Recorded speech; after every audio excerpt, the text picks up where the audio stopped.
Okay, good morning students. So in the last session we have discussed about Faraday's principle and the working of gyrator. Okay. So what is the Faraday's rotation principle? So what is the Faraday's rotation principle? When a circularly polarized wave is passing through a ferrite rod, so it is influenced by the magnetic field. When a circularly polarized wave is passing through a ferrite rod, that is influenced by the magnetic field, the axis of polarization gets tilted in clockwise direction. The axis of polarization gets tilted in the clockwise direction. Here the amount of tilt depends on the strength of magnetic field, shape of the ferrite rod, and the material of the ferrite rod. Okay? And the material of the ferrite rod. Here the ferrite materials are manganese oxide, ferrite oxide, so MnO, Fe2O3. How these ferrite rods are obtained? The ferrite rods are obtained by firing powdered oxides of materials at 1100 degrees centigrade or more. Okay? So the ferrite rods are obtained by firing powdered oxides of materials at 1100 degrees centigrade or above 1100 degrees centigrade. So there is a principle of Faraday's rotation. So here the circularly polarized wave is passing through a ferrite. So it is influenced by the magnetic field. The axis of polarization gets tilted in the clockwise direction. So here the amount of tilt depends on the strength of magnetic field and the material of the ferrite rod. Okay. Next, what is gyrator and what is the working of gyrator? What is the principle of gyrator? So we have discussed in the last class. So gyrator is a two-port device. Gyrator is a two-port device. It has a phase difference of 180 degrees and transmission from port 1 to port 2. Gyrator is a two-port device. It has a phase difference of 180 degrees. The wave is transmitting from port 1 to port 2 and there is no phase shift for transmission from port 2 to port 1. Okay? So that is the main concept of the gyrator. So the wave is traveling from port 1 to port 2, so it contains 180 degrees phase shift, and the wave is traveling from port 2 to port 1. There is no phase shift when the wave is traveling from port 2 to port 1. So it consists of a piece of circular waveguide. It consists of a piece of circular waveguide with the transition to a standard rectangular waveguide at both the ends. Here it is a circular waveguide. Okay. Here the rectangular waveguide is attached on both sides. Rectangular waveguide is attached on the both sides.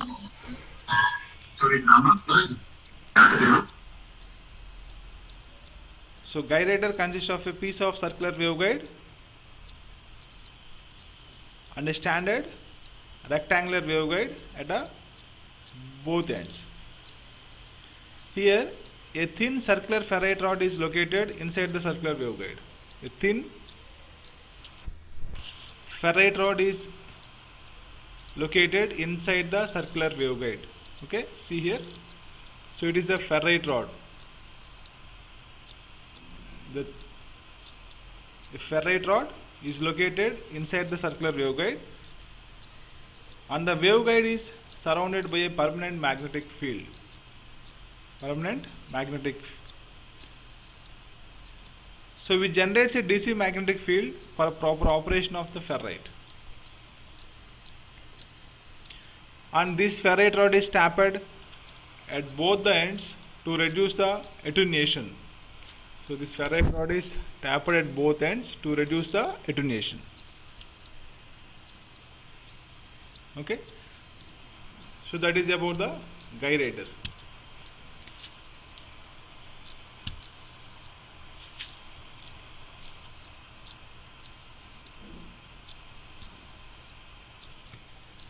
So next see isolator. What is isolator? So see the figure of the isolator. So here the isolator is placed between a microwave source and the load. The isolator is placed between the microwave source and load. Okay.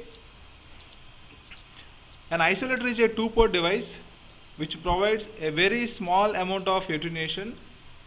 Isolator is a two-port device which provides very small amount of attenuation for transmission from port 1 to port 2. Okay. So it provides a attenuation for transmission from port 1 to port 2, but provides the maximum attenuation from port 2 to port 1. So it provides a small attenuation from port 1 to port 2, and it provides a maximum attenuation from port 2 to port 1.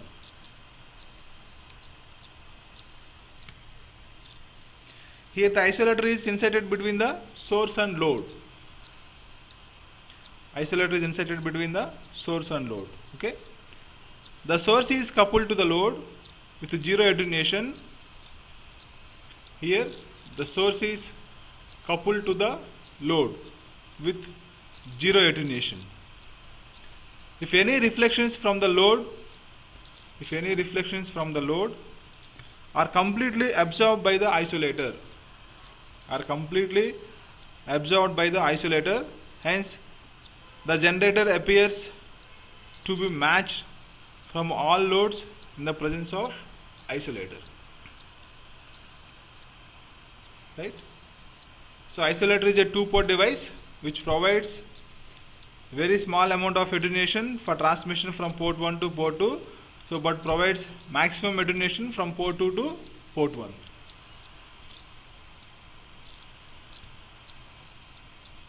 Okay.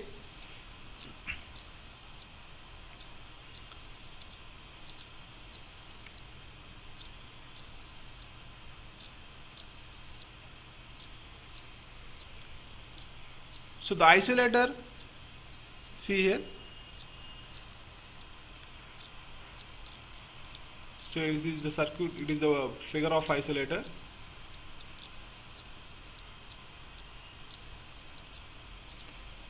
So here the isolator makes use of 45 degrees twisted rectangular waveguide.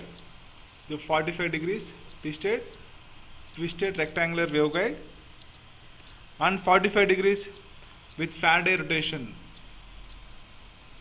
Okay.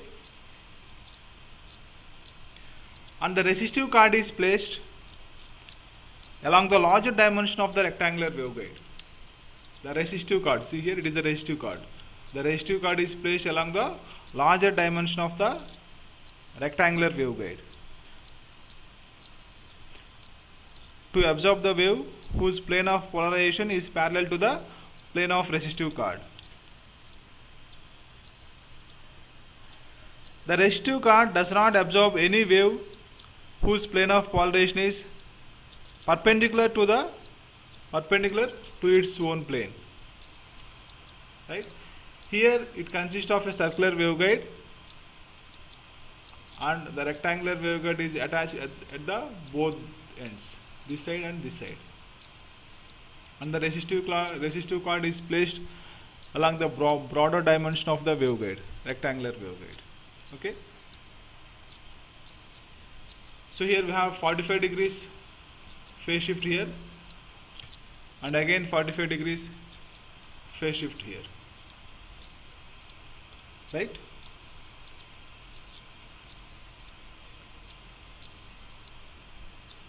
See here, when a TE10 mode, so when TE10 wave is passing from port 1 to port 2, when this wave is passing from port 1 to port 2, here the resistive card, so it is passing through this resistive card, right? From port 1 to port 2, the TE wave is passing from port 1 to port 2 through this resistive card, and it is not attenuated, because the wave shifted by 45 degrees. So this TE10 wave is shifted by 45 degrees because of the twist in the anti-clockwise direction. See here, because of the twist in the anti-clockwise direction, and then the wave shifted by another 45 degrees here, and the wave is shifted by another 45 degrees in the clockwise direction, because of ferrite rod, and comes out of port 2 with the same polarization as at port 1 without any attenuation. Okay. See here, when the wave is traveling from source to load, so it provides zero attenuation. When the wave is traveling from source to load, it provides zero attenuation. When the wave is traveling from port 2 to port 1, so it provides the maximum attenuation.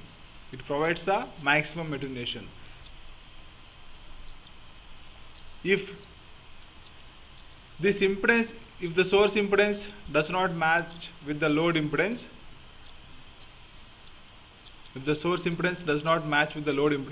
then the reflections may occur. Okay. So to absorb that reflections, we are using the isolator in between the microwave source and load. So to absorb the reflections coming from the load, we are using the isolator between source and load. Okay. Here the isolator consists of a circular waveguide and the rectangular waveguide. Ferrite rod, and this resistive card, right? So when the wave is traveling from port 1 to port 2, and TE10 mode wave is traveling from port 1 to port 2, here we are getting the 45 degrees phase shift in anti-clockwise direction, and another 45 degrees by using this ferrite rod, that is in the clockwise direction. So finally at port 2 we are getting the same wave as coming from the port 1. Okay, so that's why, so there is no attenuation occurred when the wave is traveling from port 1 to port 2. So there is no attenuation when the wave is traveling from port 1 to port 2. So 45 degree, here the 45 degrees phase shift is occurred, so due to this twist in the rectangular waveguide, and another that it is in the anti-clockwise direction, and 45 degrees phase shift is occurred in clockwise direction due to this ferrite rod. So finally at port 2 we will get the same polarization, but when the wave is traveling from port 2 to port 1, we have 90 degrees phase shift. When the wave is traveling from port 2 to port 1, we have 90 degrees phase shift. Okay, so that is about isolator.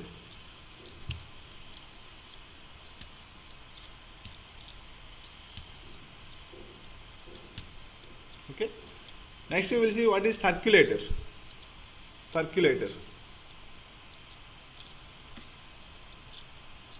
See, here is a port 1, port 2, port 3 and port 4. The circulator is a 4-port device. Here how many ports are there? Here we are having 4 ports. Port 1, port 2, port 3 and port 4, right? The circulator is a 4-port device. It has a property that each terminal is connected only to the next clockwise terminal. Okay. It has a property that each terminal is connected only for the next clockwise terminal, right? So here port 1 is connected to only port 2 and port 2 is connected to only port 3. Port 3 is connected to only port 4 and not port 1 or port 2. Okay. So circulator is a 4-port device. Circulator is a 4-port device which has a property that each terminal is connected only to the next clockwise terminal. So here port 1 is connected to port 2 only and not port 3 and port 4. The power entering at port 1, the power entering at, so it is port 1, right? The power entering at port 1, that is a TE10 mode, is converted TE11 because of gradual rectangular to circular transition. Okay. So because of changes from rectangular to circular waveguide, so TE10 mode is converted to TE11. This power is passes to port 3 here. This power is passes to port 3.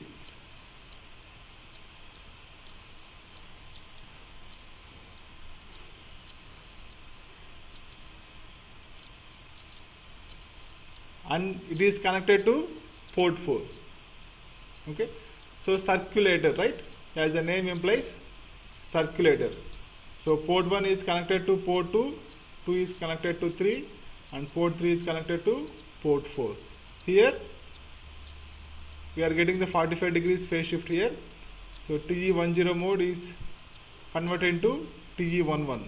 So due to the gradual transition from rectangular waveguide to, so from circular waveguide to rectangular waveguide.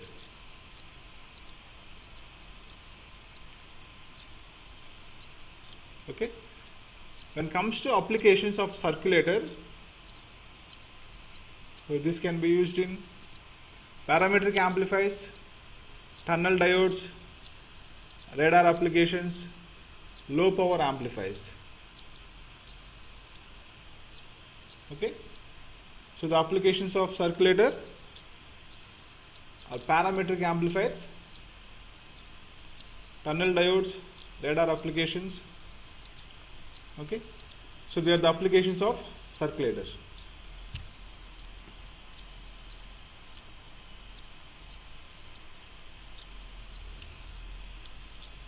So next see the next topic is posts and tuning screws. Posts and tuning screws.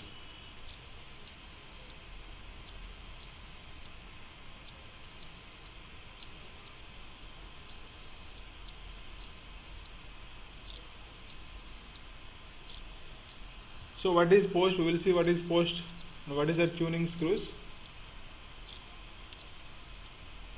See here. So post is inserted like this. Here in this second diagram, here the length is less than lambda by 4. Here the length is equal to lambda by 4. Here the length is, the post is inserted. So length is greater than lambda by 4. In the fourth diagram, the post is completely inserted. Okay. So when a metallic cylindrical post is introduced into the broader side of waveguide, it produces the same effect as in iris. First we will see what is iris. So in any waveguide system, when there is a mismatch, the reflections will occur, right? In any waveguide system, if there is a mismatch, then the reflections will occur. So there will be reflections. Any susceptance appearing across the guide, so causing mismatch.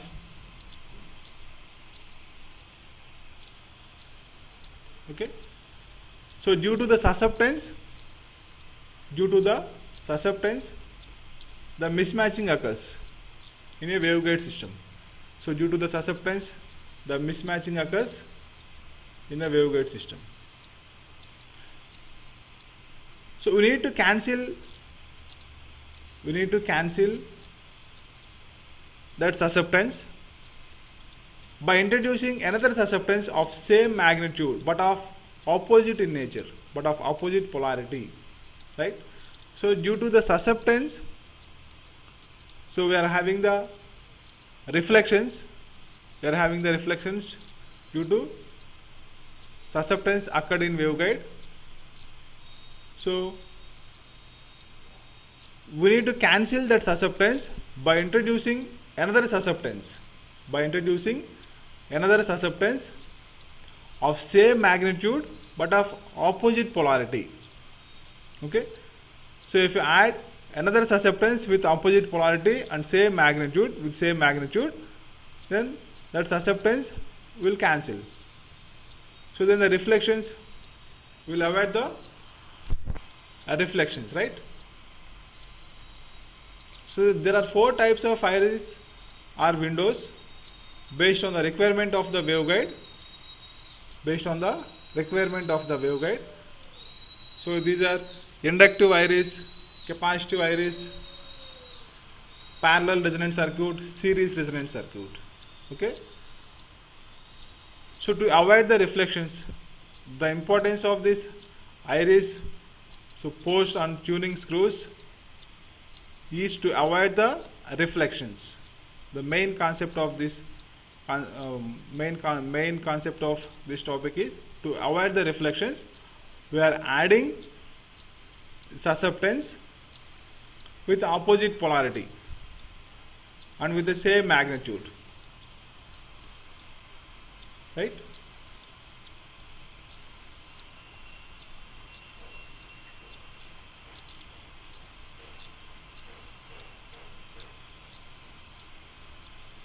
See here in the first diagram,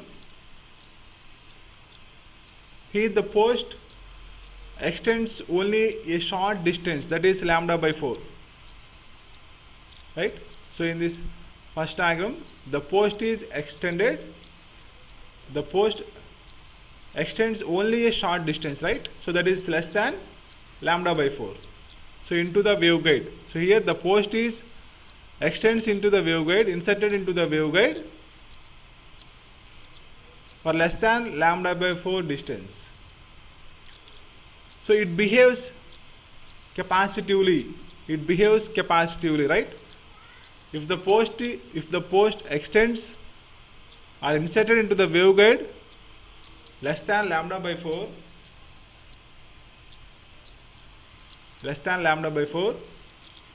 it behaves capacitively. So this capacitive susceptance increases with the depth of penetration.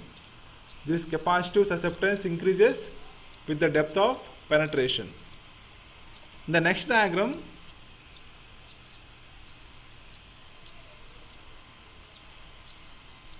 when the depth is equal to lambda by 4, the post acts as a series resonant circuit. Here the post is inserted up to lambda by 4 distance, right? The post is inserted up to lambda by 4 distance. Then it acts as a,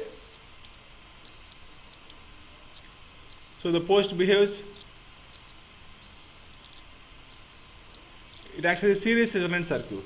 Series resonant circuit. In the third case, when the depth is greater than lambda by 4, the post behaves inductively.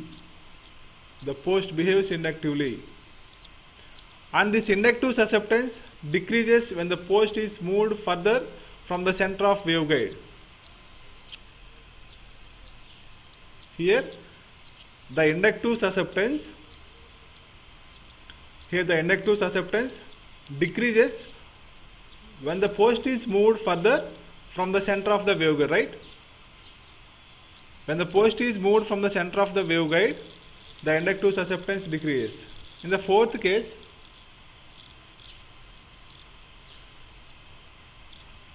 here the post is inserted completely into the waveguide.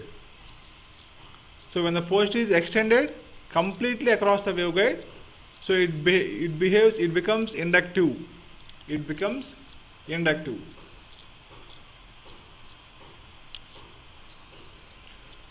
The main advantage of this post over iris,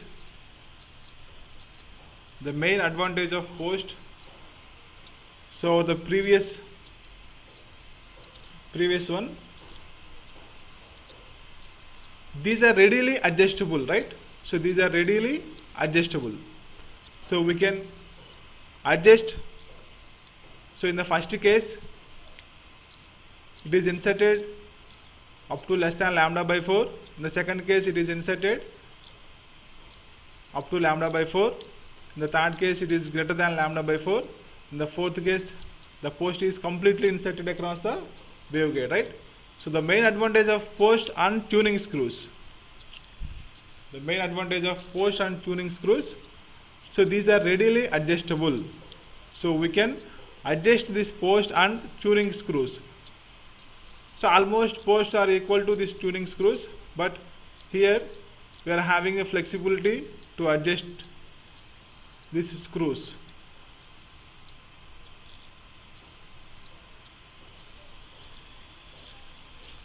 An adjustable post is known as screws.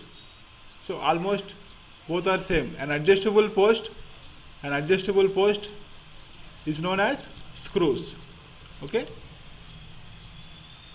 So to avoid the reflections,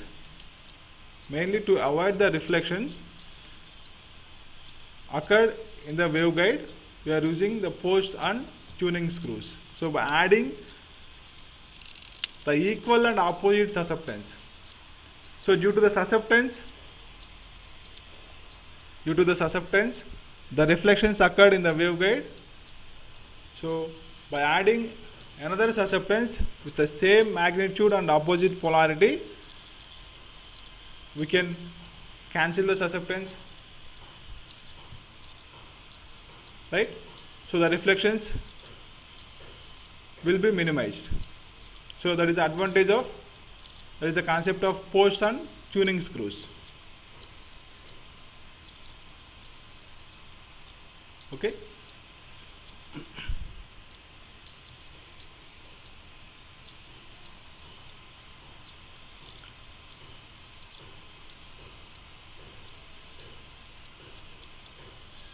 So this is about post tuning screws, circulator, isolator and gyrator. So in the next class, we will discuss about attenuators and phase shifters.